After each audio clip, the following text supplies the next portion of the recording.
there, listeners. We're kicking off season 2 of Expat's Adventure in Russia podcast with a set of vivid and stunning interviews. Now, we've got a fantastic guest to start things off.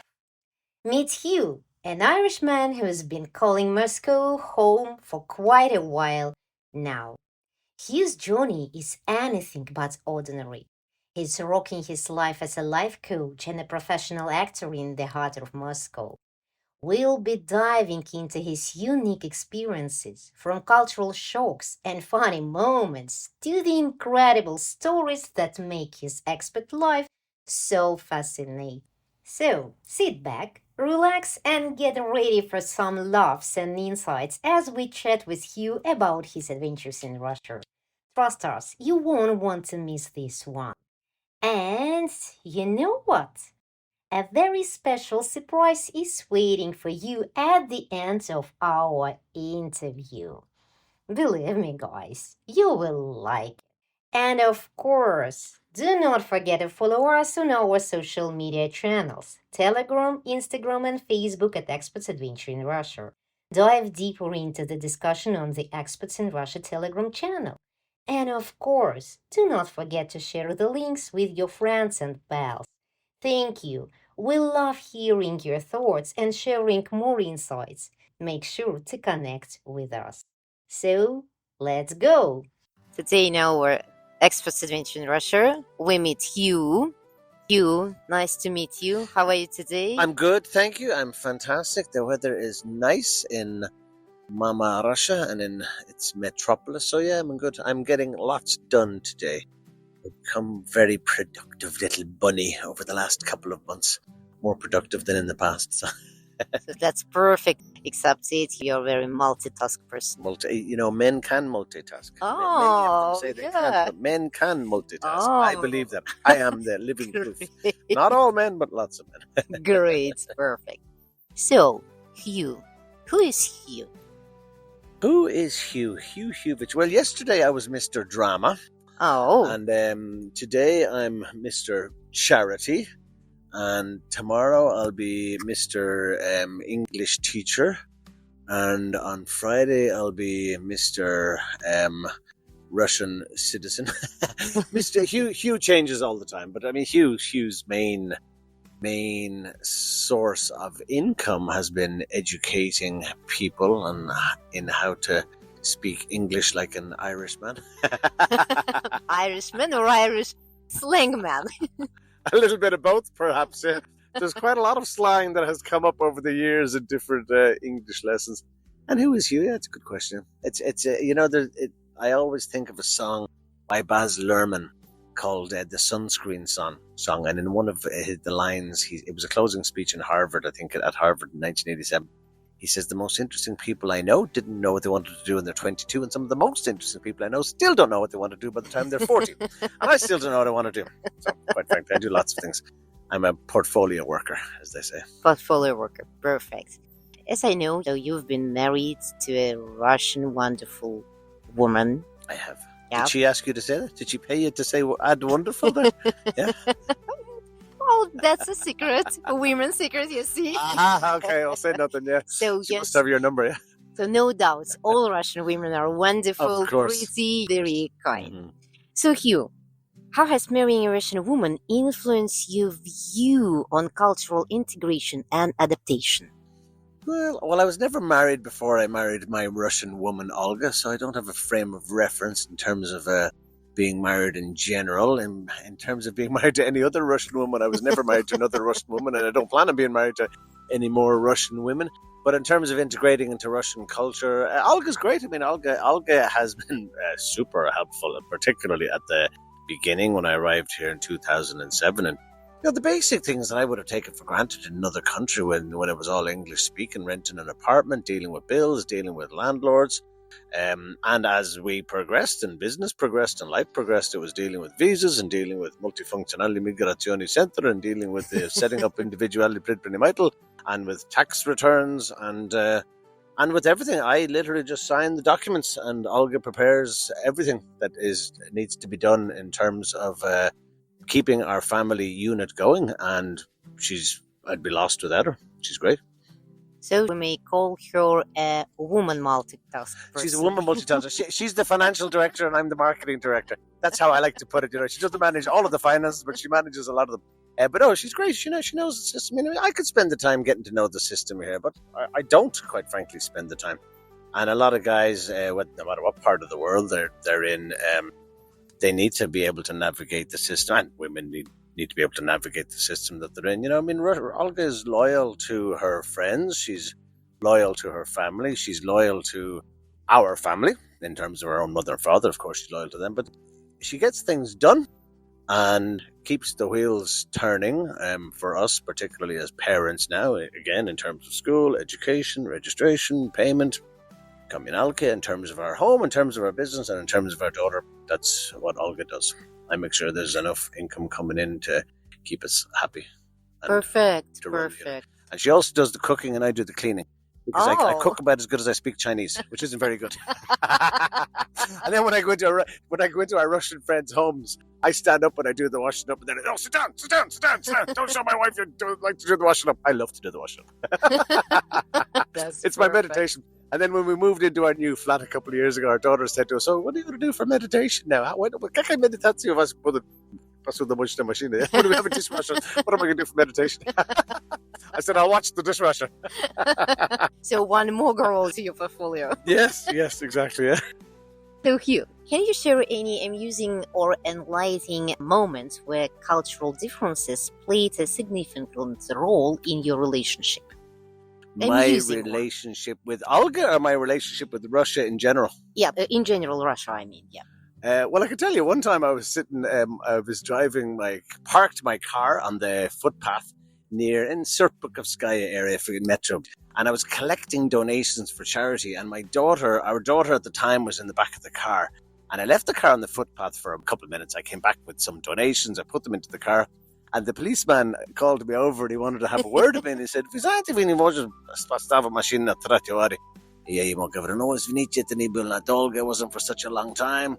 And then he heard, I wasn't Russian, and he said, "Where are you from?" And I said, "I'm from Ireland." And he said, "I don't suppose you have a bottle of whiskey there in the car, do you?" And I said, no, I'm sorry, I don't. So one situation is just Irishman is a whiskey man, yeah. It's a stereotype. And then there was another time in the car that I was actually driving near Vernatskova and Lobachevskova near MGMO, and I was in a hurry to get to a casting, actually. And I miscalculated the distance in the car, which men also do, although they don't admit it, but men also have traffic accidents from time to time. Anyway, I clipped a guy's mirror in his car, and his mirror fell off. And I stopped, obviously, and he stopped, obviously. And he was so happy that he found an English-speaking Irishman on the streets of Moscow. He couldn't believe it. He said, he was telling all his friends, "I just found a leprechaun on the streets of Moscow." Yeah, really. Yeah. True story, yeah. Artur, hello, Artur, if you're listening. Yeah, he thought it was hilarious. Yeah. And it was obviously very, we had to organise payment and insurance, etc. for the car, but he was delighted. He said, "Oh, my lucky day, finding a leprechaun in Moscow." So yeah, there's lots of stories. They'll all be in the books. Yeah. Stories with Olga. There's no magical stories. Lots of stories. Well, maybe when you for the first time, maybe some 1 month later after your meeting, and so on. There were a lot of language difficulties. There's still language difficulties. There were language challenges at the start. Okay, take it into account that it happens every day in your daily life. Yeah. Funny moments and amusement ones. Perfect. So, what are some of the most memorable cultural events or festivals you've experienced in Moscow? Except surely Leprechaun's Day. Except Leprechaun's Day. Excluding St. Patrick's Day. Well, there are no events excluding St. Patrick's Day. I've been quite recently at a number of Americans in Russia cultural events, including Maslenitsa, which of course isn't a Russian event, and Thanksgiving. They were quite well organised events. As I said, I've obviously been at the Irish Parade, which happened here in the past. I was at my own event, the Irish Fest, which happened in April. I was at that jazz festival in Arkangelsky a couple of years ago. That was pretty cool, actually. I enjoyed that. My wedding was an interesting event. It was a very interesting event, actually. So maybe some words about your wedding? Well, what would you like to hear about my wedding? At the time, my Russian was terrible, and it was like July the 17th, 2009. So we'll be celebrating 15 years together. As husband and wife this year. And when the registrar, or whatever the lady's called in the Zags, when she was saying, my witness was her uncle at the time, Uncle Ivan. Built like a big guy. I just got a nudge from him and it was like, Skajida, Skajida. I didn't know what I was when I was supposed to say that or what I was supposed to say, but I said it at the right time, and that was a funny event. And there was Irish dancing, and a lot of people came over from Ireland, actually. And my mother and father travelled from Ireland to see one of their sons get married. And of course, they didn't speak any Russian, and they went into the local shop, and it was like, whatever, put it down on the cash counter and paid for their groceries. But a couple of years later, people said, "Oh, kak tvoya mama, kak papa." Like 3-4 years later after the wedding, people would ask me, how are my mother and father doing? Because it was a bit like the alien had landed. I mean, when I arrived in Livni in Olga's town the first time, it was very much like, you must be able to understand. I don't know, maybe I was the first, but I was certainly one of the first because they hadn't much exposure to English-speaking people. Well, living in a foreign country often leads to personal growth. Mm-hmm. What are some personal obstacles you have overcome since moving to Moscow? Speaking Russian was one. Being able to call a restaurant. That's it, yep. That was one of them, yeah. Because for years I used to call a restaurant Pektopa, because I looked at it and said, let's go have some food in the Pektopa. And even my friend's, an Irish friend's wife, for about 2 years, she said to her driver, "We need Antika." The driver spoke English. She said, "We need to go to the Antika to get medicine, Apteka," because she was looking at Apteka and she was thinking of Antika. And what else was there? Was something funny the other day in terms of language. I had a lot of stuff in terms of languages that has happened over the years. In terms of personal growth, it's not necessarily connected with Russia. I mean, it's connected with your life in general, just having more exposure to people and to experiences. In terms of having lived in Russia, its sense of community is very important. There's a sense of loyalty that I've noticed from quite a few people here that are either long-term expats or that are Russian citizens, that there is a great sense of loyalty. Like, I remember a time when I was driving my car and I had a problem around the MCAT. I think I had a flat tire around the MCAT. It was something I needed help with. And I called an Irish friend of mine who had lived here, doesn't live here anymore. And I said, can you help me? And it was like 11 o'clock at night. And he was like, "No, I can't help you. I'm not getting out of bed for you." And I called a Russian friend. Russian friend arrived in his car. And I think he called the MTS, and the MTS came and they helped us. Something like this. Yeah, he called someone local. And my Irish friend spoke good Russian. He spoke a lot better Russian than me at the time. So there is that sense of loyalty. I mean, another time my little girl and I were at home together, and she was about 5 maybe or 6, and I went outside the flat for a couple of minutes and on the streets and to talk to her friend, and she was inside and she locked the door. And when I went back, I couldn't get in. And I was trying to explain to her in English, just turn the handle and the door will open, don't worry. And it was upsetting and she was crying. And I called my neighbour who came in. He's also coincidentally works with the MTS. And he arrived in and he explained to her in Russian what needed to be done. And she opened the door and everyone was calm and relaxed. And that was that, yeah. So there's a sense of loyalty and community. So in Russia, people try to help each other in any situation. But there are some bad guys, even in all nationalities. Sure. So we're not sure that he's good or he's bad and so on. Yes, there's idiots everywhere. Yeah, without any questions, really. So how have the ups and downs of your journey, I mean just living in different countries, shaped your approach to life and coaching? How has the experience of living in different countries shaped my approach to life and coaching? Most of my experience related to coaching is connected with helping other people, and it's connected with the material that I ingest, mainly in audiobook format. So I can't really suggest that it's connected with any particular country. My journey of personal development has been ongoing for the last probably since I returned from Australia to Ireland in 2000 the year 2000 actually. So the last 24 years, it's been a constant journey of discovery through meditation, more recently through prayer and through church going. I'm not a regular church goer, but I go quite often. And are you Catholic? I am Catholic, yeah. I mean, I was raised as a Catholic, like most Irish guys and girls. Yeah, I was raised as a Catholic. But I've lived in Buddhist centres I lived in a Buddhist centre in Ireland for nearly 6 months, and another one in Thailand for about a month. So I've had that exposure and a lot of meditation courses, and some I've done here actually in Moscow as well. I always get back to the charity because there's nobody that can come to me and tell me they're having a bad day. Compared to some of the stories that I've heard and some of the stories that I continue to hear. And also, regardless of whether we're having financial difficulties or relationship difficulties, we just, we're all human. There's an element of suffering that we have to accept and deal with in our lives. And some people just find that very challenging. And then there's other people here. There's a couple of students I've met recently, and they want to get involved in charity work. And I say, okay, no problem. Next Saturday morning, 9:00, be ready. And then I send them a message at 8:00 and I get a reply at 11:00. I just woke up. So, if people want to do something for others and understand that their own depression in inverted commas is an issue for them, they need to do something for someone else rather than stay in bed. Yeah. And then there's and there's some great African people here, I know. And then there's just like the last couple of days I've referred 2 African girls to another African American lady who's looking for a childminder for her newborn son.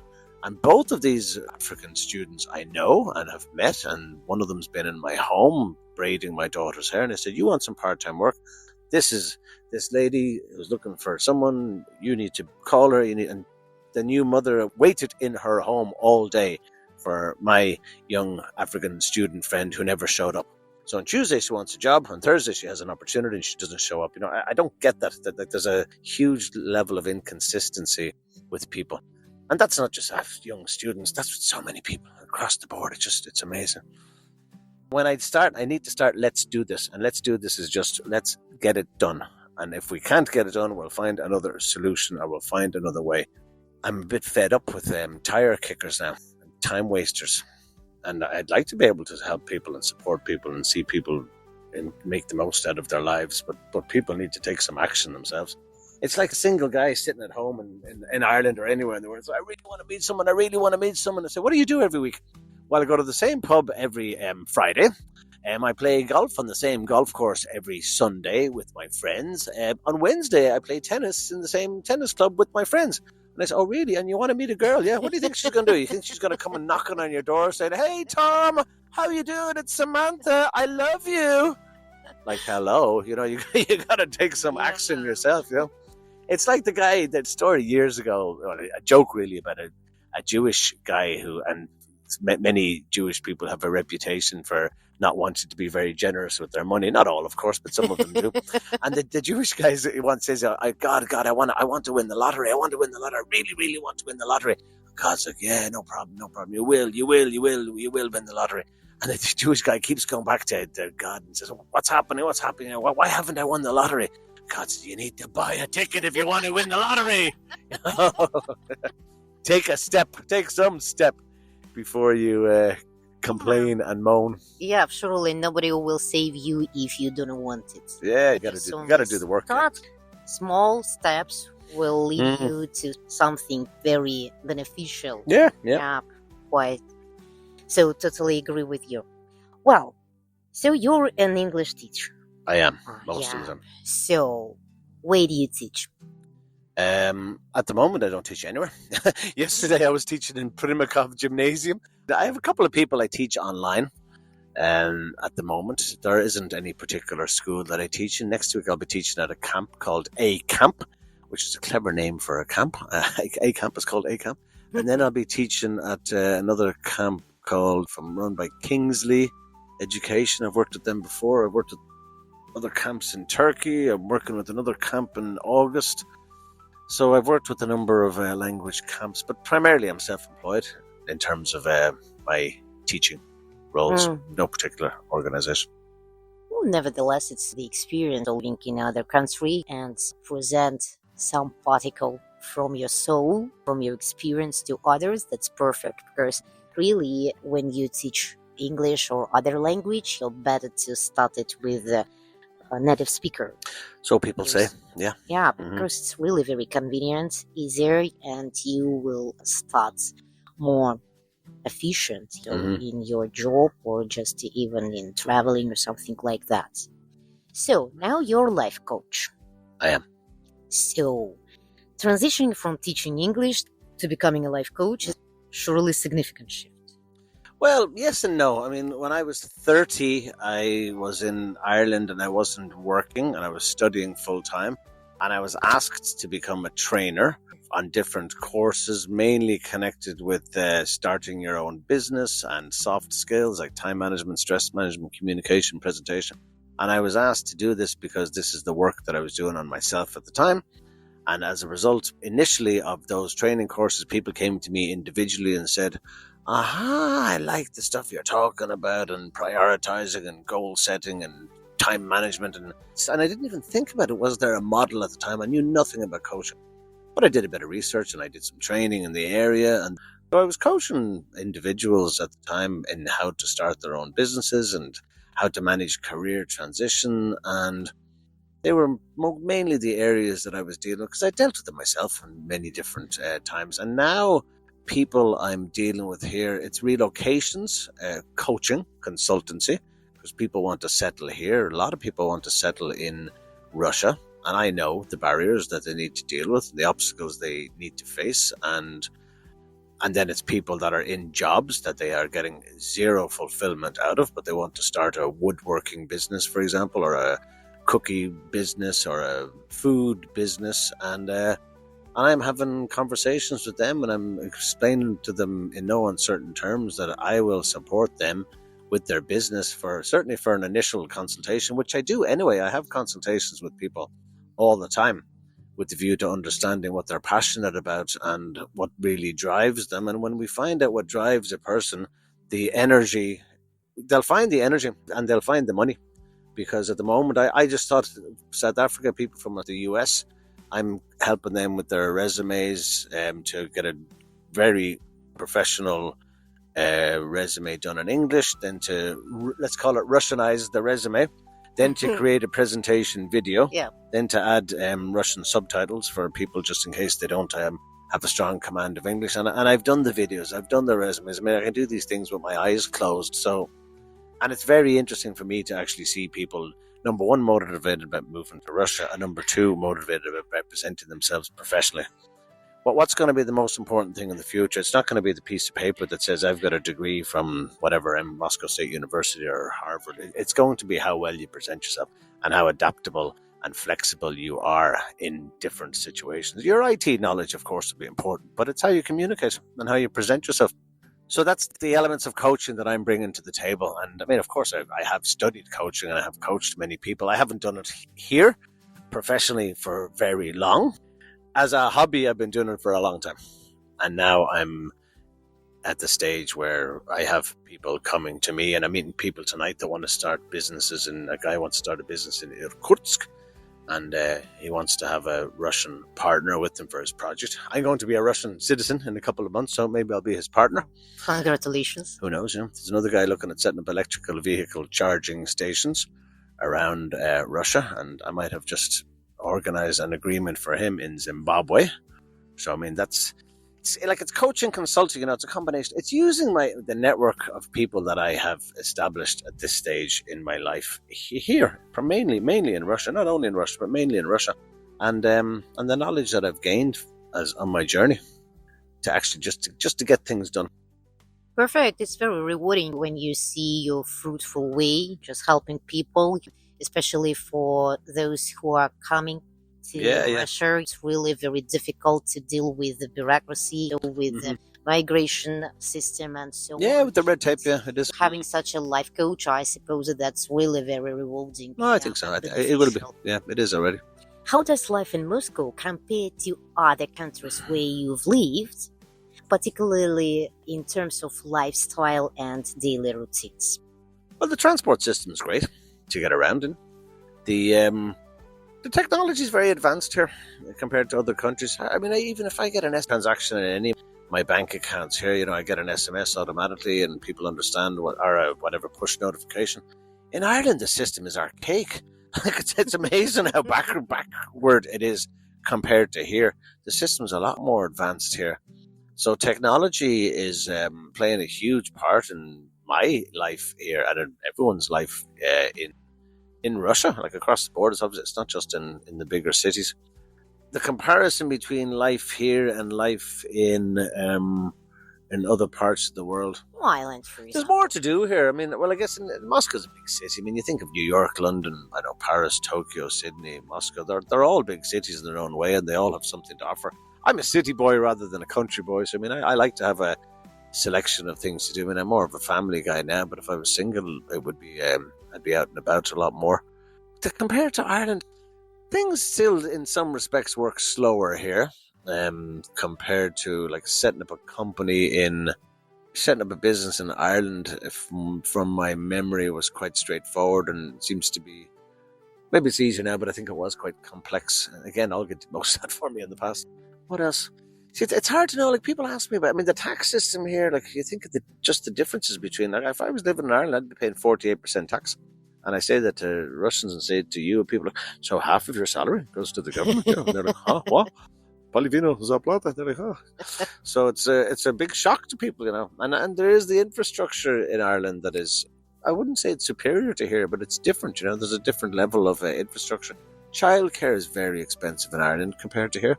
I was never a parent in Ireland, but I know people that are paying minimum €1,000 a month for childcare. I tell them that my daughter's in kindergarten, she gets 5 meals a day, she can be there from 9 to 6, and it's like, I don't know, 5,000, 10,000 rubles, and they're like, what? Seriously? They think it's a joke, you know? They actually think it's a Irish sense of humour. I said, no, it's not a joke, it's for real. And then all the activities that go on around her kindergarten, lots of stuff, different concerts and events, and giving her a chance to get involved in different events too. So the comparison, I'm out of the loop in terms of Ireland. I mean, I still send people to Ireland. I organise trips for students and internships for people in Ireland at the moment, and getting accommodations a nightmare. It's literally like impossible to get. I have Russian people, actually Indian people living in Russia, that have contacted me to try to help them find accommodation for their children studying in Ireland. That's how bad it is, yeah. Because they can't go. They go to an agent, they go online. They're literally finding it next to impossible to get accommodation.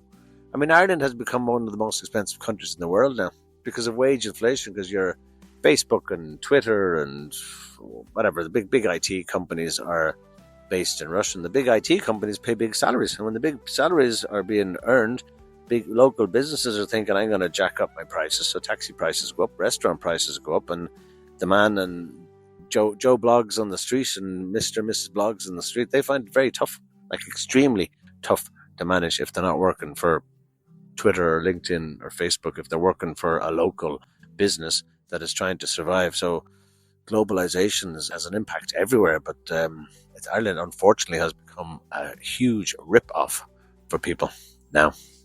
I don't know how to say it, sad it or just good it also. Many differences are occurred surely, but we should estimate the mentality of people and living conditions. Surely we can't say that it's good at Ireland but bad at Moscow or Russia, vice versa. Pluses and minuses. Yeah, every country. It depends on the way you feel yourself comfortable. Yeah. No, there's no place like home, you know. And the grass is always greener on the other side. And people, I know people that have come here and they've stayed here for 2 or 3 weeks and they've left. And I said, well, why are you leaving? I said, oh, because I miss home. Okay, fair enough. People miss home. And then there's assimilating into, like a lady from South Africa I met last week, and she's only been here a couple of weeks, and she's got a good job. She's a nanny with a governess with a good family, but she's really literally thinking to herself, I want to have more things to do as an adult. There are lots of things for people with people with children, Anglo parents groups, and lots of different activities. But as adults, she wants to get out and just see people, and not always be around alcohol as well. I don't drink anymore, but I mean, for people that are drinking or not drinking, you just want to have more of a quality conversation with people and understand what's going on around them. So again, that's where the coaching comes in as well. Yeah, to have different workshops around what goes on in life, to be real. Yeah, keep it real. Right. Okay, now let's talk about building community. How did you go about building a social circle in Moscow, and how does it compare to your experiences in other countries? Well, initially it was through my job when I was here first with BKC International House. That was how I built my initial circle. And then it was students of mine that some of them came through Olga. So, I mean, the social circle initially was from students and from people I met in pubs and through Olga. That was how it started. Escalated to being part of the Irish Business Club here. And then it went on to being like online Moscow Expats on Facebook was another online community that I was part of. And then it escalated to like Native Speakers Cafe. It was called Native Speakers Club and then became Native Speakers Cafe. You know, they were good at organizing it. They were good at giving people work and they were good at connecting different teachers with each other. And lately a lot, it starts online. There's a fantastic resource on Telegram now called Moscow Pals. You know, it's got about nearly 4,500 members at the moment. So that's a good place for people to go when they want information about. A lot of the questions are stupid. Like people just can't use Yandex or Google and use Google Translate and then go to Yandex. You know, like I want to get a haircut. You know, I want to buy an office chair. I mean, unfortunately, there are stupid people everywhere. So that's just what you have to deal with. But then, and there's questions about VPNs, like which VPN is going to work and how am I going to figure out this VPN? But then there's practical questions. You know, people put up questions like, I wasn't given a migration card when I, like literally, I just answered the question today. I wasn't given a migration card when I crossed the border and came back into Russia recently. Is that going to affect me in the future? The answer is no, that's not going to affect you in the future because I know, and I had the same situation and I asked my local MVD and they said we can have one reissued to you. But people panic, you know, and they think, oh, I don't have the right documents, or I don't have the right card, or I don't have the right registration. And then, unfortunately, there are certain legal people in the legal profession that are putting themselves out there saying that they have the answer to every question for everybody, and nobody has the answer to every question for everybody. And unfortunately, people are being misled and misinformed and misguided by so-called professionals in that sphere. I've noticed. Nevertheless, such communities are very great. Well, they are. Plus, again, pluses and minuses. Yeah. But don't take everything. I hate to see people masquerading as professionals and saying, look, we can do this for you. We can organize this service for you. We can get it done. If you can't do it, you just need to say, I can't do it. Like I'd love to be able to do everything for everyone, but there's a certain amount of things a lot of things that I just can't do. Sure. I need to be able to say that. So to get back to your question, you know, it's students, it's Irish Club, it's family. A lot of it just was to students, you know. Some people go to internations and they go to the British Business Club here and embassy events. I mean, there has been a number of events organised by my Irish embassy over the years, which has helped to increase my social circle. So it depends. An event, I get invited to events all the time. For Philippines embassy and Indian embassy and. You're an Irish ambassador here. I'm an Irish ambassador. I don't think I'd want to be an Irish ambassador either. I could be a brand ambassador, promoter. Well, it says in my LinkedIn profile, promoter of Ireland and all things Irish. So that's great. Now, Hugh, I would like just to know, I'm curious about one question concerning your life in Moscow, with just living here in Russia, about your charity deals. Mm-hmm. The charity work that I'm involved in, I started in working with charities in Ireland when I was 30, so like 24 years ago. And at that time, it was for one particular charity called the Society of St. Vincent de Paul, just visiting people from low-income families and effectively acting as a counsellor and a psychologist for their challenges in life. And then it became court appearances and it became custody battles. It became all sorts of different things.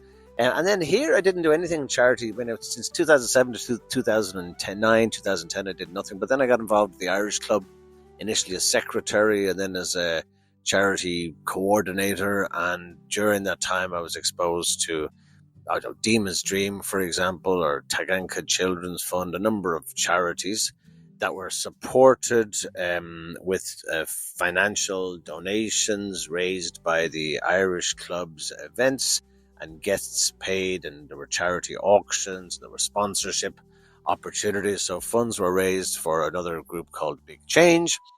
And at the time, there was an Irish lady called, there still is an Irish lady called Debbie Deegan, but she adopted a child from an orphanage in Bryansk about 23 years ago, and she saw the conditions were terrible. So Irish Money actually supported orphanages in Russia for quite some time. I think it was to Russia with Love first of all, and then she rebranded it to Children with Love. So eventually Russian money was used for Russian orphanages. And so that was the exposure. And then in 2015, I think it was, I saw something on Facebook from a lady called Edith. And Edith said, I want to go to a women's refuge outside of Moscow. Would anybody like to come with me? And I said, okay, well, I got in touch with her and I said, I'll go with you. So I drove her to a shelter for victims of domestic violence called Kitej. And since 2015, I've been basically collecting donations and trying to raise money for that particular charity and another charity called MPCSS, which deals with migrants. There's a lot of them. There's homeless, there's migrants, there's burns victims, and some of them I've been approached by myself, and some of them have through the Irish Club. And then again, people kind of get in touch with me and they say, I want to support charity. What can I do? And I say, well, you can hang around to me for a couple of days. And I mean, I don't do it every day. And my car is full of boxes at the moment, which I just collected from Rosinka Estate in near Mitina Metro. And they're going to help migrants in an office in Kitay Gorod. I don't know when I'll get a chance to deliver them, but probably next week. And yeah, so that's what a lot of different things for charity. And mainly people are leaving the country and they say, I have donations, can you get them to a charity? And I say, of course I can get them to a charity. And sadly, sometimes the donations come to me and you wouldn't give them to a cat, as we say. Yeah, but then some other times the donations are fantastic quality. And Olga looks through them at home and separates them. And these are going to the shelter, and these are going to the migrants, and these are going to the homeless, and these are going to the hospital and cancer sufferers and their families. And then when I did the Irish Fest, I've been in touch with this lady for a long time. It's House of Mercy. Mila Sirdia, House of Mercy, set up by Tatiana and Volody Magaras. And she reached out to me on Facebook. She obviously saw there was a charity connection. She said, can you help us? So, I mean, I send her about 50,000 rubles over the past year or so just to try to help them in some shape or form. But then the Irish Fest, which wasn't profitable at all, but there was an anonymous donation of about 30,000 rubles. So she got that. And I would have loved to go down and see. Aramar Vera is the name of the place in Krasnodar. So it's hopefully someday I'll actually get a chance to visit the place to see what they do. They take people from the streets and effectively give them a home and give them a place to live and give them community and give them a sense of belonging and give them a sense of hope when their families have ultimately abandoned them. So the charity just gives me a fantastic perspective on my own crap that I need to deal with in life, which is practically non-existent compared to other people. Unfortunately, yeah. Uh-huh. I'm sitting speechless because your deal is really very, very great. Keep it real. That's what I think it's important. Yeah, but not every person is so conscious, you see, in this way. Mm-hmm. Yeah. Mm-hmm. Some of us are very afraid of being cheated. These deals, and there is lots of propaganda on TV, in newspapers, and so on, that many cheaters occurred in Russia, especially in Moscow, because it's a multinational city, with millions of people, and we should be very every fund should be checked. Yeah, it's important. But nevertheless, that's great. Mm-hmm. Well, people have said to me, I want to help charity, but I want to make sure I know where the money's going to. I'm not going to recommend a charity to anyone unless I actually know where the money's going or where the donations are going to. Personally, no. I don't know, 12, 15 different charity directors and organizations here. And I've gone into schools and I've given presentations about organizing events, food drives and dog and food, cat food for shelters and blankets for Guide Dogs Russia. I don't know, there's at least 20, I can't remember, 15, 20 different charities that I have connections with here. So if somebody wants to help charity, get in touch with Hugh. As we just call our podcast Expat Adventure in Russia, so I would like to know your adventure in Russia. And we will start with some misunderstandings in language and language mishaps. So, what's the funniest or most embarrassing mistake you've made while speaking Russian? I'll tell you the most embarrassing. I was teaching a group of students way back in 2008, 2009. And I learned the expression "Yeza ye balsa." I thought to myself, this is a cool expression, and I thought I understood what it meant. I learned it in a pub, actually, in an Irish pub, because I was talking to Victor and his buddy Andre, and Andre spoke English, and they knew I was Spartan. And Andre said, every time I read Ulysses by James Joyce, "Yeza ye balsa," I was so proud of myself. I went into my language lesson, the English lesson the next day, and there was a couple of guys and a couple of girls. I learned your Russian express. I learned your express. And I repeated, yes, balsa.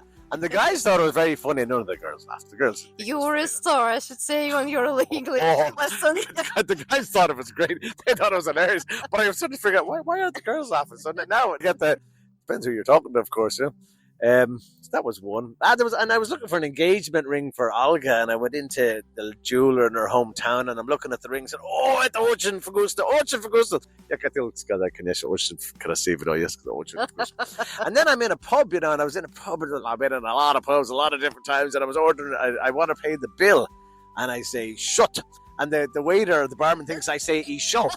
I say shut, and then I get another beer in front of me. I think I'm closing the bill, but actually I get another one in front of me.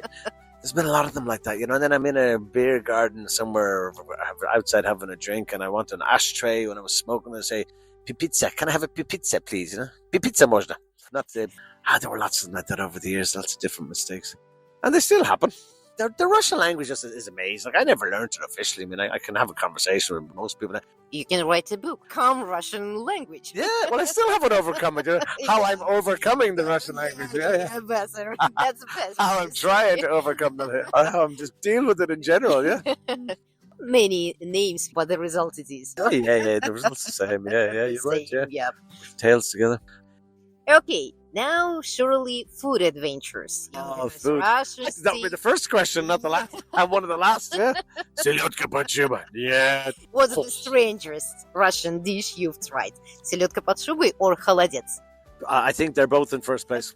I'm not a fussy eater. I eat almost everything. Mushrooms I don't like. Russians love their mushrooms. I just think mushrooms are so bland. I don't get any taste for mushrooms, but I get it. Like, let's go collect mushrooms and let's go eat mushrooms and let's go pick mushrooms and yada yada. It's just not my thing. Pickled mushrooms. Pickled. And the pickled, the gherkins, the как соленый огурец, я тоже не люблю. The соленый, I don't like. That's our pride. Oh, I know, yeah. Russian pride and joy, yeah. Sorry, I only cut you. I bid it. Люди, you know.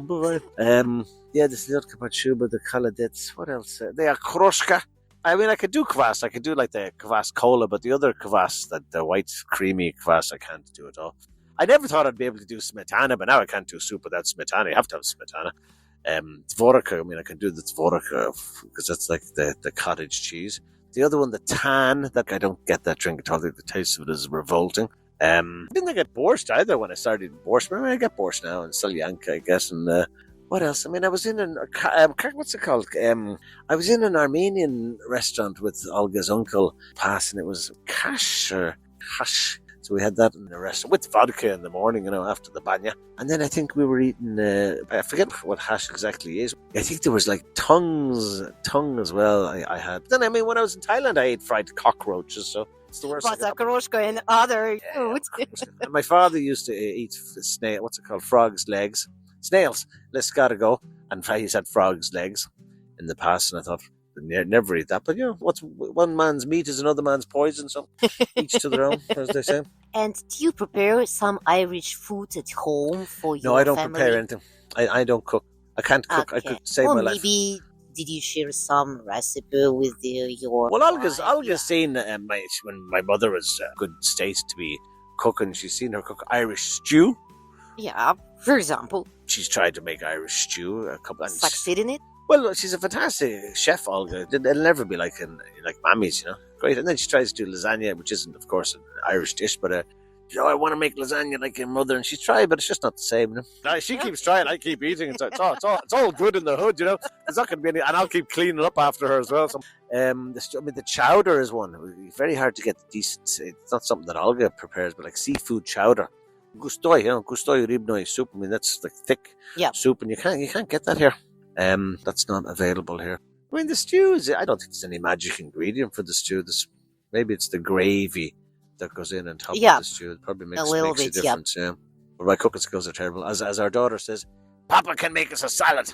If we're starving, we'll make us a salad. But if we're starving, she knows we'll probably just go to a restaurant. What salads, Olivia?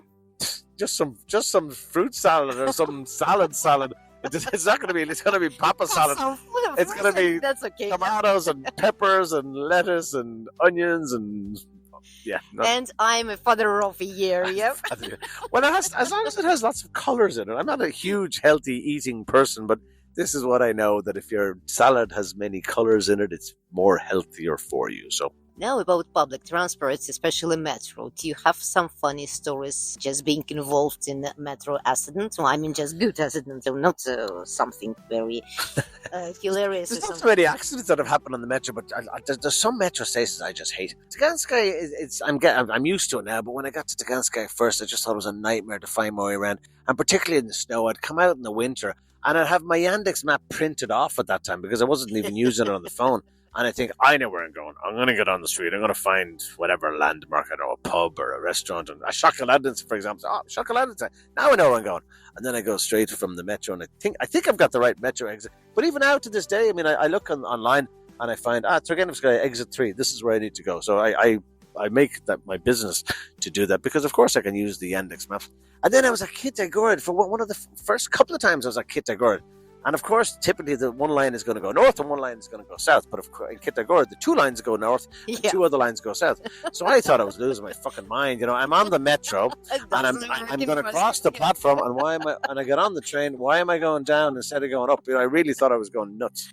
Not only once, that happened a few times in Kitagorod. I get it now, but that was an interesting experience. And then there was other times when I was on the metro and I was supposed to be going to classes. I remember when I was here first, like 2007 or 2008, and I was supposed to be going to a class, and I just got lost, you know, and I'd send a message to the school and said, I'm really sorry, you know, I literally just cannot find my way to where I need to be going. And I met a random, what was her name, Lala, random good-looking girl on the metro, and she said, oh, you speak English, and come with me on the metro. So we kind of just went for a little metro trip and talking English, and she was delighted to have some English practice, and I was delighted to have a bit of a tour guide around the metro. Generally, metro trains, we were just jumping on one train and going on to another train. For vice versa benefits. Yeah. It was kind of a mutually beneficial for both of us. So, but then the best way to find yourself is to get lost. The best way to find yourself is to lose yourself in the service of others. But the best way to find your way around is to get lost. That's what I reckon. You know, if you give yourself enough time, and then you say, okay, so I've got lost here. Now I know where I need to go. Yeah, so nothing else really strange on the metro. I mean, I was getting on the public transport. I got onto the bus. In Lenitsky Prospect, actually, about 2 years ago, I think 2 or 3 years ago. And I got onto the bus and I get ready to validate my card, and the validator didn't work. And I said to the driver, "Извините, что я могу сделать?" Он говорит, "No, давай садись, sit down, don't worry." And I sat down and it didn't worry. And then the inspector came on the bus and the inspector said, "Билет, пожалуйста." And I said, это не работало. Он водитель говорил мне садись. The driver told me to sit down. I said, я ему просто, что я могу сделать? What can I do? And the inspector says, you need to get off the bus and wait for the next bus. And I said, oh, sorry. So that was 1,000 ruble fine. Yeah, I think it was 1,000 ruble fine. And if I have 3 administrative offences, it's a blacklist. You know, you could be in serious trouble as a result. That was one of them. Jaywalk. You know, there's been a few times I've been fined here. I was fined for jaywalking. And once in Universitet, the copper stopped me, and the light. There were no cars around me. I wasn't supposed to be walking, but there was no one around. And I said, on mnie говорил, вы знаете, нарушил как-нибудь кодекс и так далее. And he basically I broke the law. And I said, извините, sветофор был, the light was green. I thought it was okay. And he said, вы откуда? Ireland. It's, Conor McGregor, that happens sometimes. But it didn't happen in Kropotkinskaya because I think there were too many cameras around. Because the exact same thing. I said, машина не была, это было зеленый, прости мне. And I started walking, and he's like, Koda, we do. And he fined me. Come to me. Yeah, come back to me. And then my car was towed, actually. My car was actually towed near my home not long ago, but 2 or 3 months ago. So the car was taken away, and the drivers came along. And I actually found the guy right away after I said, where are you going? And he was very helpful. The police officer actually gave me the address. So I found it. I went and got the car, and paid what I needed to pay, and then I'm going from one window to another window in the center where the pound actually where the car was, and it turns out the guy driving the tow truck. I said, я его спросил, не повезло, и он мне говорит, мне тоже получилось, бывало недавно. So the exact same thing happened to him. The guy working for the tow truck company, his car was towed by one of his buddies. And God sees everything. God sees everything. Yeah, exactly. Yeah.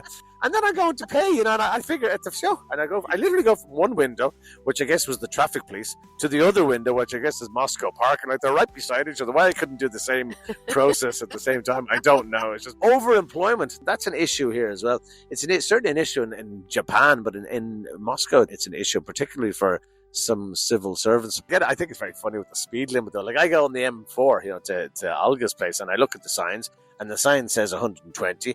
And Olga says I could drive with 140. So basically add plus 20 on the sign. So why did they bother making the road signs? Yes. It's allowed. It's like, but someday that law is going to change and somebody's not going to get the memo. It's going to be, oh, yeah, думали, это 140. No, это 120.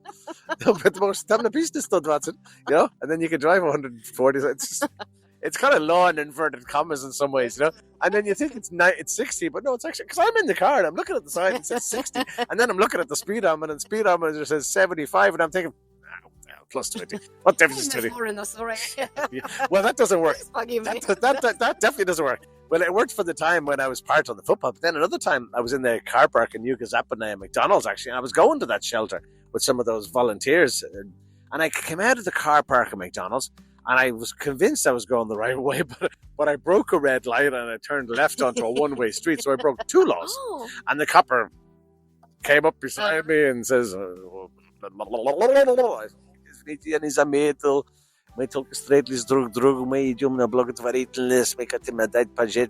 just wanted to go like, I'm such an angel, Yeah. But he wasn't buying it. He was having none of it. We found a solution that suited everybody, and I got back into the car, and the girl said, "What happened?" I said, "I just paid them some money, and the problem went away." Yeah. How did you survive your first winter? Mostly indoors. Indoors as much as possible. Like, I arrived in October. I mean, it was the first end of October, started in November 2007. And of course, you go to a new country, you go to the coldest country in the world, you're going to die, yada, yada. At least I didn't leave, like, Africa or India, I mean, I left Ireland, so I think of some of the poor students that arrived here. And then I see stuff on the web, and they're, just arrived, I need a winter coat, or I've just arrived, I need winter boots. Like, hello, Google some of these things before you arrive in a country and think, like, why would I arrive in the country without some sort of preparation, some sort of planning? So just, it was okay. Yeah. Well, I'm still here 17 years later, so yeah, I survived, I got through it. Well, Hugh, a very philosophic question to you. Philosophical. Yeah. Have you understood the Russian soul? Have I understood the Russian soul? I don't know. I mean, some days I think I have the Russian mentalitet worked out, and other days it's a mystery to me. No, probably not. I don't understand my own soul, so I can't say I've understood the Russian soul. It's all a journey of discovery at the end of the day. And does anyone know the Russian soul? Does anyone know their own soul? I mean, we're all soul searching in some shape or form. I've certainly become a lot closer to my own soul. I'm a lot more concerned about my own soul than I am about anyone else's soul. I'm concerned about my family's souls, of course, but my own soul is my priority. You don't take care of your own soul. Nothing else is going to work out for you. So.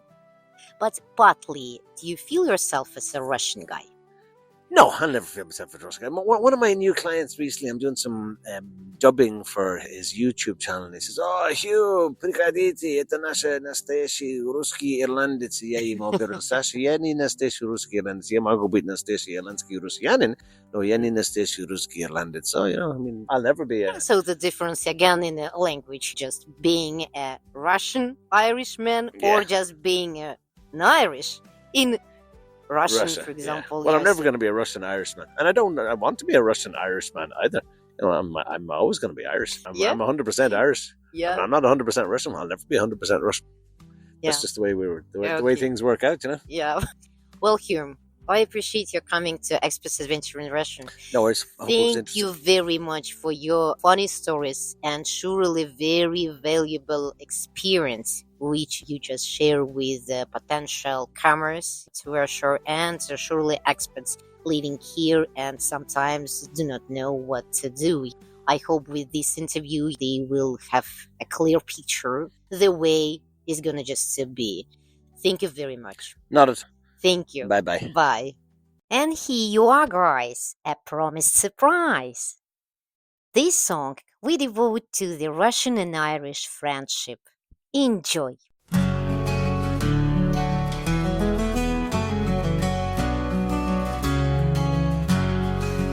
In a land where the green hills roll, our hearts set sail for shores unknown.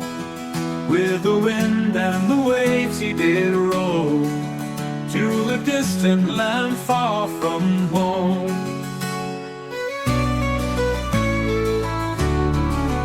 In a land where the green hills roll, our hearts set sail for shores unknown. With the wind and the waves he did roll, to a distant land far from home.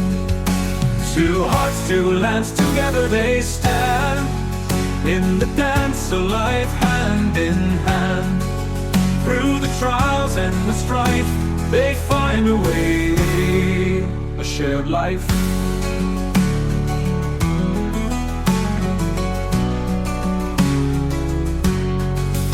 In the land of the birch and snow, she welcomed him with eyes aglow. With the winter's cold they did grow, in a home where the warm fires glow. Two hearts, two lands, together they stand, in the dance of life, hand in hand. Through the trials and the strife, they find a way, a shared life.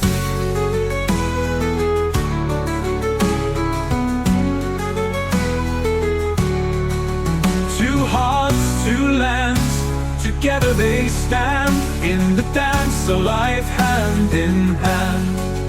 Through the trials and the strife, they find a way, a shared life. In the pipes and the strings they sing, balalaika and whistle ring. In the dance of life they find a way, in the music of night and day.